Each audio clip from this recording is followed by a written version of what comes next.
Mga pita mga people.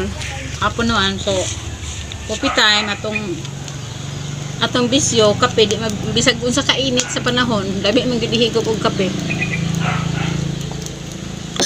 So ano panahon mga estudyante pa may elementary mga batang 80s kinsa makarelate. Ang balo nako kay remember ko 150 centavo. Ang piso kay gastuhon sa recess. Pag uli sa hapon na inamaligya og maruya alas 4 mamuhi alas 4 palit mi og maruya tag 50 sentimo. So busog na mi nya ang akong piso na apay mabilin nga 25 no nabuntag palit na ko og tira-tira. Karon ang mga bata di na pwede babalonan nimo og 50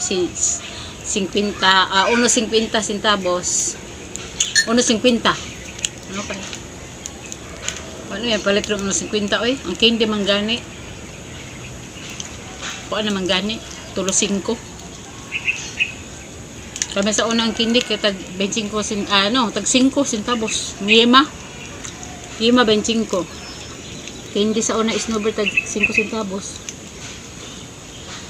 muna karon kamo mga batang 80s ka-remember pa mo ang sa inyong gipamalit sa inyong mga balon mga pita.